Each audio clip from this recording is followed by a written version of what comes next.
I know this is a panel that many have looked forward to as soon as we published the agenda. And not only are we thrilled to be able to have the three MPO leaders speaking today, but I can say with a very grateful heart that they provide such wonderful leadership to the Alliance Board. And it's really unique having their perspective as the board meets, and also the opportunity to bring the staffs together to understand the different long-range plans that are in the region. So moderating today's panel is none other than the one and only Steve Schlickman, who serves as the Alliance Transportation Team Manager. Steve has been supportive of the Alliance, again, really pretty much going back to the beginning, and he is, highly regarded as what I often say in many of our calls, he is a transportation guru. And he is currently retired from his executive directorship from the University of Illinois at Chicago's Urban Transportation Center. Prior to that, Steve served as the executive director of the Chicago Area Regional Transportation Authority from 2005 to 2010. During his career, Steve has he's been involved in all major surface transportation initiatives in Illinois and on the federal level since 1980, and participated in obtaining billions of dollars of funding for Illinois and the Chicago region. It is an honor, again, to have Steve lead the Alliance Transportation Team, and it's an honor to have all three MPO leaders here today. And I know we're looking forward to hearing about the long-range plans and how their collaborations can really move this region forward in the future. So with that, Steve and our MPO leaders, thank you. Thank you, Kelly.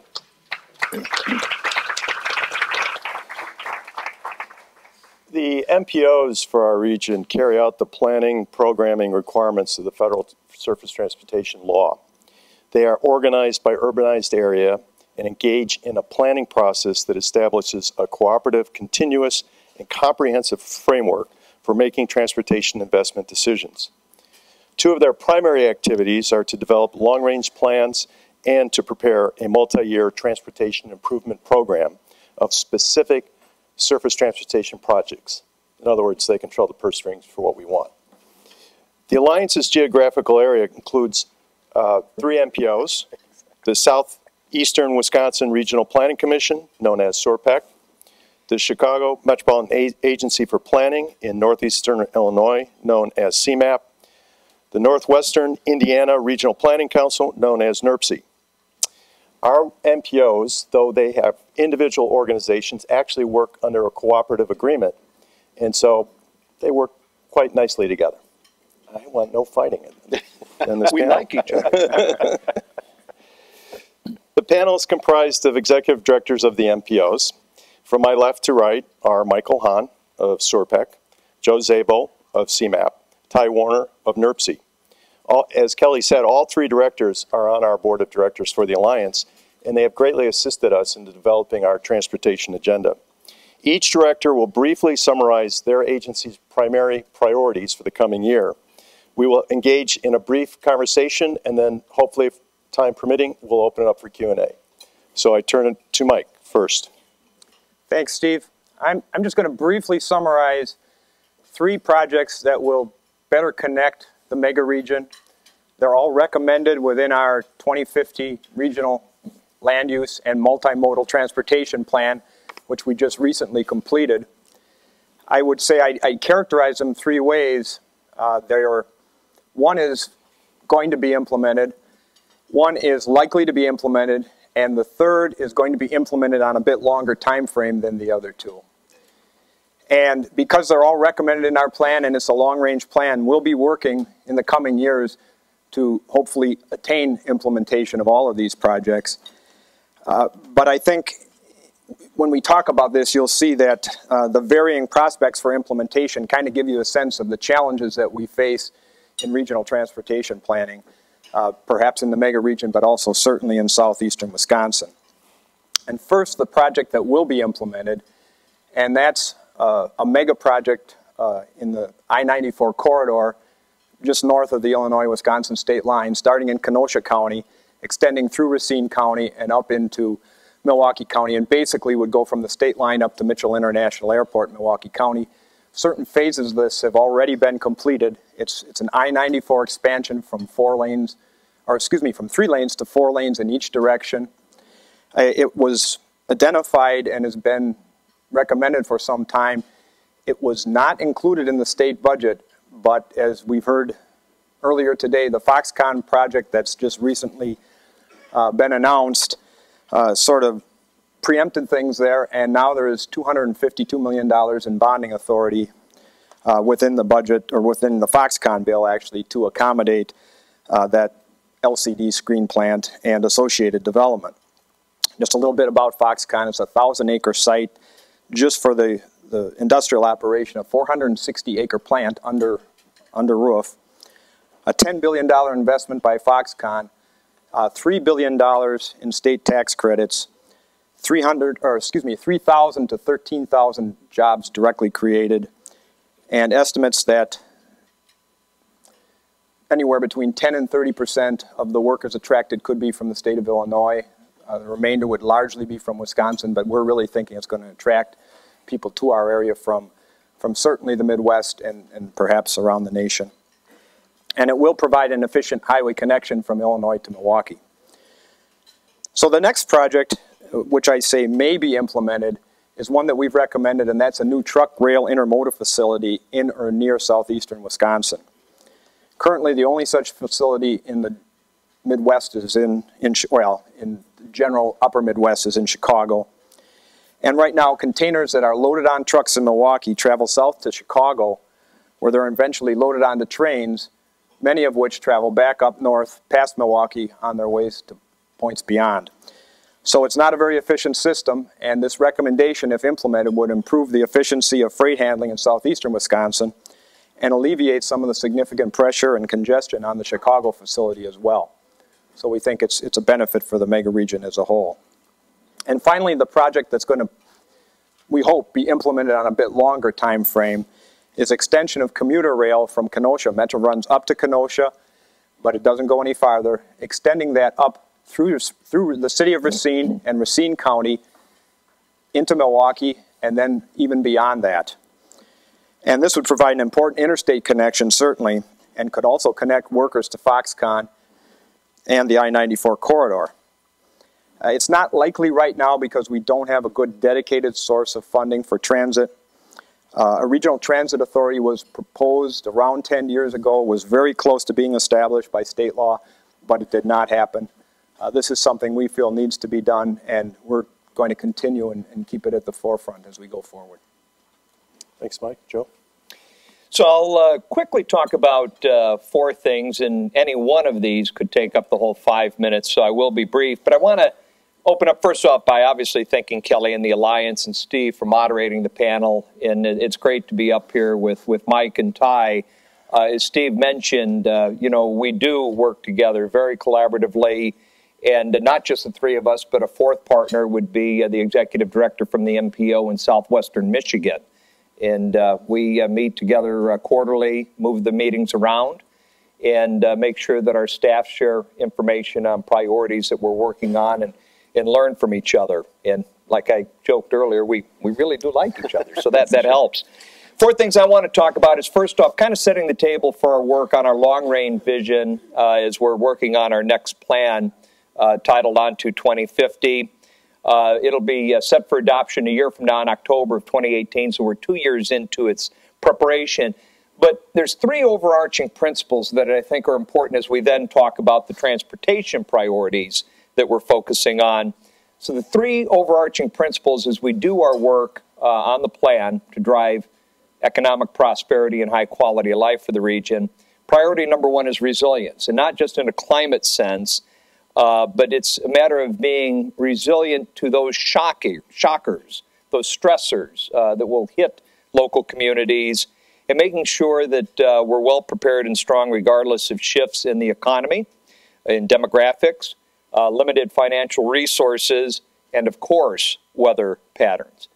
The second overarching principle is inclusive growth, and it comes back quite a bit to some of the things that Dr. Brazier was talking about earlier, but this is a principle that will permeate the entire 2050 plan.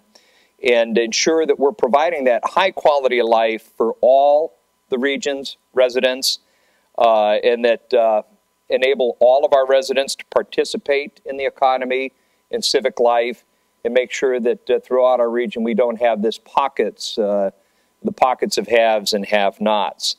The third overarching principle is one of prioritized investment, which is about, carefully targeting those limited resources that we have to make sure for every penny that we're investing, we're getting the highest level of return and broadest level of benefits to the region as a whole. As part of that 2050 plan, we're required to identify our regionally significant transportation projects for funding. And as we look at this, I don't think it's any surprise to anybody, there are significant constraints in the financial resources that are available. That list of regionally significant projects has to be fiscally constrained. And we've identified that we're going to need $486 billion, $486 billion over the next 30 years to simply operate and maintain the transportation system that we have today. This is without any expansion. And so even as we start taking a look at what we might reasonably expect for new revenues, we feel we can generate perhaps about $55 billion in new reasonably expected revenues, that still leaves us with about a $31 billion that would be available to simply enhance the system and meet performance targets for the system. So financing for the future is going to continue to be a challenge, and something that we're going to have a conversation on here in our region. So far, 100 regionally significant projects have been identified, but they total more than $140 billion, and so there's a shortfall of about $101 billion. So you can, certainly expect there's going to be a lot of honing down from that list to what will ultimately make the final plan. Going to be a lot of difficult choices. Something that we're working on that is in parallel to the 2050 plan. It's not integrated, but is separate from it, but I think very exciting. We've been asked by the Illinois Department of Transportation and the Illinois Tollway system to comprehensively do a study envisioning for the existing highway system, regardless of ownership. Currently they're in silos. There's IDOT highways, there's tollway wholeways. Many of them are decaying, 60 years old, past their useful life. And so how do we use modern technology? How do we strategically target investments and look at this system holistically to get additional throughput, the system, with the existing footprint? And a key part of the visioning session will be truly treating these more as transportation corridors, less as just strictly roads. And again, understanding how technology can help us move freight more efficiently through the region. What are new, more cutting-edge transit investments that might work in those corridors to better move people? How do we better coordinate operations? Just what is the role that well-targeted investments, looking at the system comprehensively, can help us achieve for a more modernized system. And we'll have a draft available for public comment on that this April in 2018. Third thing I want to touch on, it's no surprise that, Chicago is the epicenter of North America's freight goods movement. There's no place else like this on the continent. As was mentioned earlier, 50% of the nation's intermodal trains go through, terminate in or initiate from Chicago. And so any bottlenecks here impede global commerce. It includes, constrains the flow of logistics goods movement for the nation as well as for the entire Midwest. And the line I like to use is, it used to be said that all roads lead to Rome. Well, when it comes to good movement, particularly rail, all roads lead to Chicago. And so while we are the continent's largest freight hub, We also have the largest freight bottleneck, which is the 75th Street corridor, a critical part of the CREATE program. There's some flyers on the tables in back by the water stations, 4 pages, which does a nice job talking about CREATE and articulating why this is important to the Midwest as a whole. You know, Mike's right that opening up an intermodal facility, you know, around the Milwaukee area could help take some pressure off. But there's still no changing the fact that goods movement anywhere in the Midwest, whether it's in Wisconsin or whether it's in Indiana, either raw materials still have to flow through Chicago or finished products are still going to have to flow through Chicago. And so ensuring that we're fluid here has to be a regional priority and a national priority. So I think with that, Steve, I'll stop and let Ty talk. Okay, Ty. Right, thank you. As Joe had said, we work very closely together. The regional collaboration along the southern shore of Lake Michigan is alive and well. And it's been personally exciting for me just to see those boundaries between and across state lines continue to become more fluid all the time. I was planning director for Will County for a lot of years and worked at CMAP just before Joe got there. And some of you may have heard me say this in other settings, but I think there was a long period of time where northwestern Indiana, frankly, was overlooked by Illinois because it was another state. And then it was also overlooked by Indianapolis because folks in Indianapolis said, well, that's just part of Chicago. So consequently, we got overlooked a lot. That has rapidly and significantly changed in the last few years. I think the region, what I've personally seen is the region has come together and embraced their part of the Chicago economy and to say it's really important for our survival, our future growth, everything, to embrace being part of this large regional economy, and it doesn't do any good to not try to break down those state lines. And so with that shift, a lot of wonderful things have happened. The South Shore Rail that a lot of you have taken, the historic South Shore Rail along the southern shore of Lake Michigan, that is in the process now of applications for it to be double-tracked so that we can get competitive speeds to what Metra enjoys on a lot of its lines, and opens up those communities for growth and development. In fact, the state legislature approved a transit development district piece of legislation to help recapture some of the growth around those stations for transit-oriented development. Also an extension of that rail line on West Lake County, so just on the other side of the Illinois state line. That's also in the works. And I talk to people all the time that are excited about those lines coming in and being able to improve their commute and get them to jobs right here in Chicago. So that's a major part of what we're doing. Some other things that have happened in conjunction with that rail line is just a simple thing that Metra's done for a while. We've finally been able to get bicycles on trains during certain periods of time. And I have personally seen a lot of folks take advantage of that to get out and experience the Indiana Dunes National Lakeshore, which may soon be the Indiana Dunes National Park. So people have taken advantage of what used to be only about 13 miles of paved trails in 1990. We now have over 150 miles of paved trails through northwest Indiana. So folks are, yes, it is huge. That's great. And in fact, I'll just tell this quick story, and I know we want to have some discussion, but I was at one of the lakefronts, and a group of cyclists came up and asked us to take their picture, and they were all going, woohoo, you know, by the lake and all that. You can see the loop off across the lake there. And so I was asking them what the deal was. They were all from Columbia University, and a professor had taken this group out to experience the Indiana Dunes. They'd rode all the way from the loop out to the dunes. Folks had never been out there before, a lot of those students, first time experiencing what that was like. And they were remarking on how they could actually look back and see where, there's not too many places you can see where you started like 60 miles away, see your origin point and see where you ended up. And so those kind of experiences, it's like we're building assets and the attraction for folks to be able to come to Northwest Indiana, but it works the other way too, for folks to be able to come down to the loop and ride down there.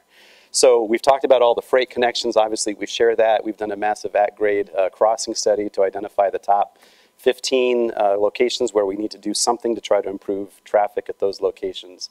The collaboration, again, I can't say it enough. It's working really, really well and getting better all the time.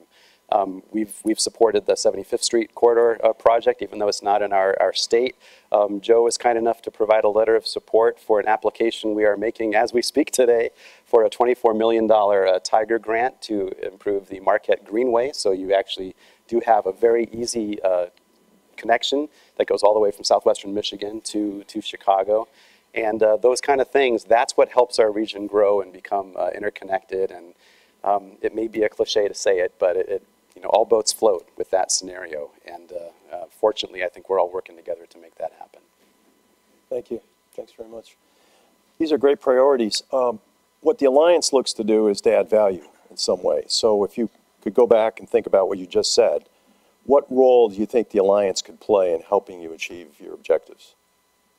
Whoever wants to go first. I think, well, I'll dive in. Like was said, we have this fourth partnership. It's called the Wingspread Accord because it was signed at Wingspread some time back, however long ago that goes to, for the 3 and then 4 adding southwestern Michigan to be part of that discussion. So we were working together collaboratively for a long time, but the Alliance for Regional Development has helped to accelerate that and plug us into other organizations that are doing regional work.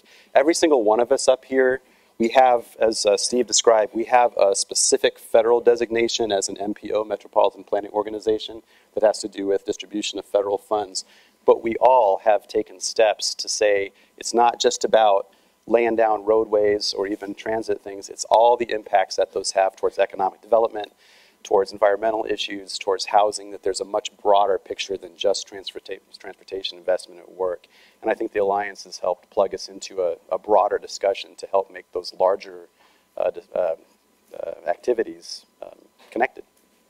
Yeah, I think when it comes to our transportation network, there's an old line I like to use that no economy will ever grow any faster, any further than its transportation network will carry it. And so, having that conversation about our transportation network, whether it's the interstate, whether it's a rail system, even aviation, while it hubs out of Chicago, these are tentacles that go out into the communities throughout Wisconsin, throughout Indiana, throughout the entire Midwest. And so it's about making sure that whole network is fluid for the benefit of industry, goods movement, the movement of people throughout the Midwest. And of course, that's one of the big reasons why I pushed the 75th Street project as a project of national significance, of regional significance, because it is, in fact, impeding goods movement, commerce, the movement of people throughout the entire Midwest, and so it's important to those businesses. Joe, can you talk about what you're trying to do specifically right now to get 75th Street funded and what support you need? Yeah, so CMAP, as well as others, were a big part of creating the freight provisions in the FAST Act a couple of years ago, and much of our work was done through a national coalition, CAGIT, a Coalition for America's Gateway and Trade Corridors, and CAGIT was very, very strong in making sure that those freight provisions were multimodal. Historically, our transportation investments, or funding streams, have been, way too highway-centric. And we were successful, and so a grant program was created within the freight program of the FAST Act. And so currently there's a call for applications right now, and IDOT is leading the effort along with the city of Chicago. Cook County is a big player, CMAP's a supporter. And there's broad support from the Midwest DOTs. Aaron, how many now have signed letters? I think it was about 5. I believe Iowa, roughly about 5 of the Midwest state DOTs have all signed letters of support, trying to get a grant for funding the first half of 75th Street, and it would be 1/3, 1/3, 1/3, roughly speaking. The private sector, the freight railroads would invest about 1/3. A third local dollars and 1/3 in a federal grant. But I think, as everybody knows, those grant programs are always very, very competitive. I was at USDOT before this position. I ran the Federal Railroad Administration, and I know, just how competitive those grants are, where it's sometimes as high as 50 to 1 in the applications that come in versus the dollars that are available. And so ensuring there's a broad level of support from everybody in this room, from the Alliance, is critically important. Ty, similarly, with respect to the two projects in Northwest Indiana to the South Shore, you have a similar competitive situation, correct? We do. I don't know the stats as well as Joe on what our chances are. Who knows? But it is competitive. But we've gotten, and it just goes to show, I think, the value and how much things have changed for regional collaboration. We've gotten a ton of support from senators on both sides of the state line, congresspeople, the National Lakeshore itself, every mayor along the line for this Marquette Greenway expansion. It just shows that collaboration.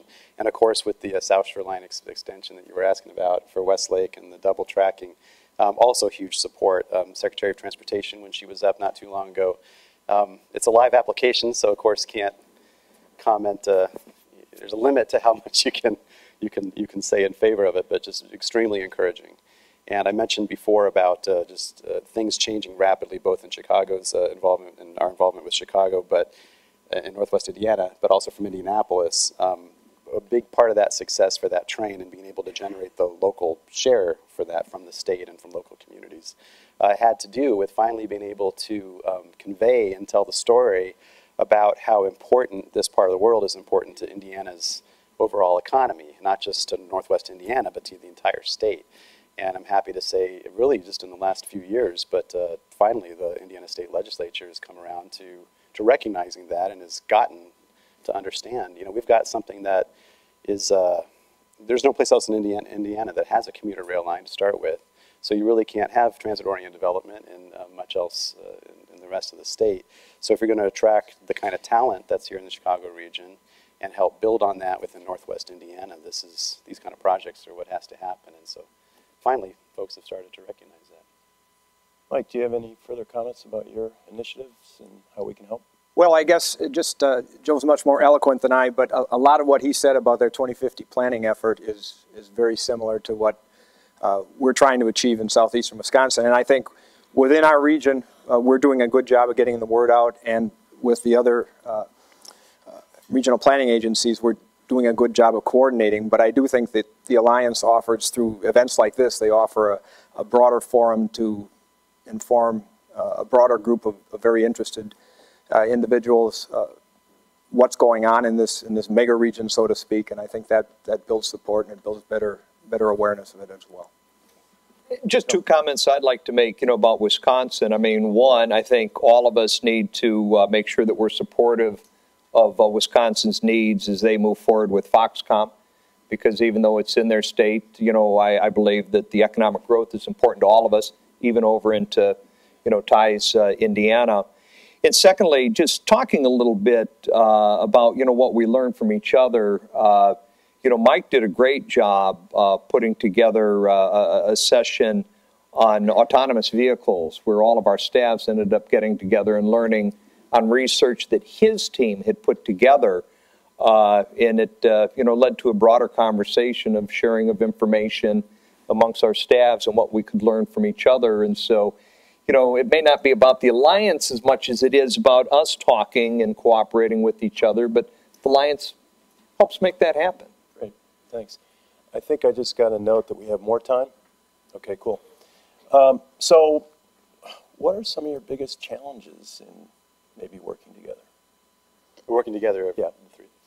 Well, yeah, I mean, you guys want to work together. Is there anybody else that thinks you maybe shouldn't, or well, there barriers, or get an area where we got there are some controversial projects out there, according to that have some you might call friendly competition. So there's only so far you can go into this, but I will say I think there's a recognition. We had the Federal Highway Administration helped put together a mega regions workshop recently on freight that at least most of us were at and had representatives there.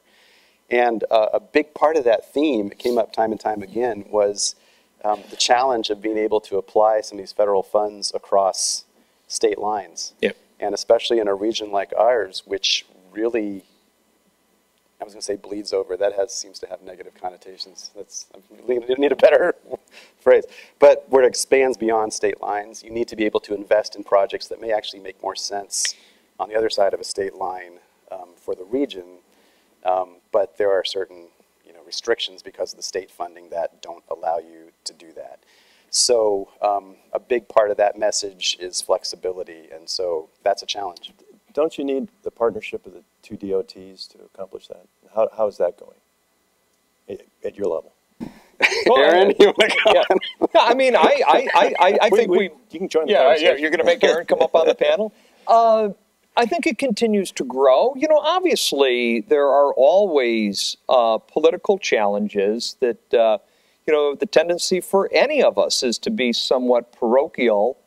But you know, I see the cooperation through the group MASHTO is what is the name of the organizing, you know, group for the Midwest DOTs. And, you know, I see it strong. I've seen that in the support for the 75th Street CREATE application, that there's been an understanding by those DOT secretaries that this is important to them, even though the investment is in Chicago. And so I think there's a growing understanding, you know, of the importance of working together. It can always be stronger.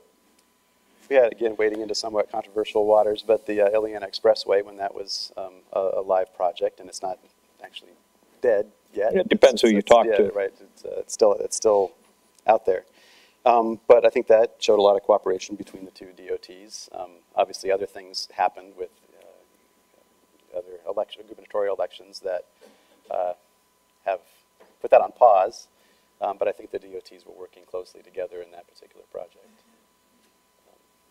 Make any further comments on that? That's very fraught with political overtones, I think. But I would say I didn't mean to do that. that at the staff level, we're certainly working, and we work very closely. And I think our objectives and our planning, which I think mesh well with our partner RPCs, are in line, and I think we promote those with DOT at that level, so I hope that that'll have some impact.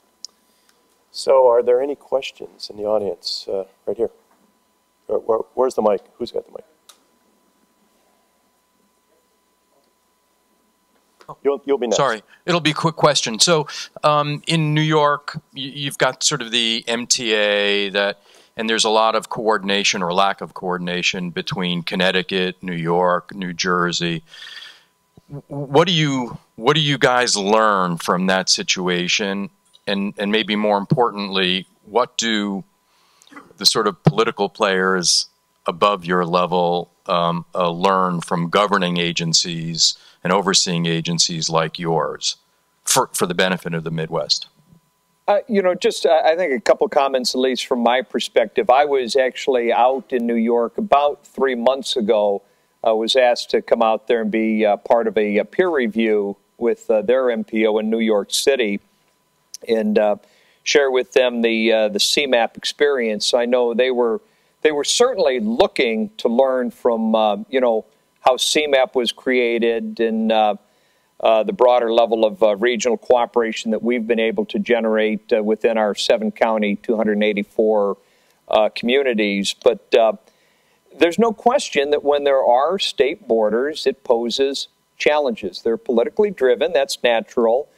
And so because there's more smaller states, especially, you know, up there, New York certainly isn't small, but smaller states in the Northeast, I think it does create a larger level of challenges for them. And of course, the population is very, you know, intense there. And so there does need to be a higher level of coordination. You know, from my perspective, I'm very, very fortunate that our DOT secretary here in Illinois held my job before me. And so Randy, by nature, understands CMAP's role and is supportive of it. And so it's made it very, very easy for me. And so because Randy was the one that built CMAP and understood a regional perspective, it's a philosophy that he has naturally carried to Illinois DOT, and I think drives his relationship, you know, with his peers in the Midwest. But man, there's no silver bullet for that stuff. It's tough. Gentleman here. Yes, I have a question about Foxcom. Is it going to be built on a green field? Yes, it is. And my other question with that is, does your planning authority do land use? Because I assume from the way you're talking, that may not be the best use of former land that used to be agricultural. Well, we do land use planning, and we do service area By land planning. use planning, I mean you have a legislative mandate that people have to follow? No. Oh. No, we're an advisory organization, Yeah. so All three of you are advisory as opposed to legislative. That was real important when CMAP was created, when the legislation was put together. Those 284 mayors, of course, I was one of those back 20 years ago. But we're very, very strong in clinging to their local autonomy. And so, we certainly have the ability to advise and to influence, but not to directly control. Just to add to that too, it's a little bit different topic, but it's that same principle that's important to recognize. Is we obviously have no land use authority. That's up to the local communities and counties and whatnot. So the best that we can do in trying to impact those local decisions is to try to explain the impact of those local decisions on a larger region. But that does go a long way, and the transportation investments go a long way. Well, I've been told we're out of time. I want to thank Ty, Joe, and Mike for this really good discussion, and look forward to our future cooperative efforts together. Thank you. Thank you. Good deal. Good.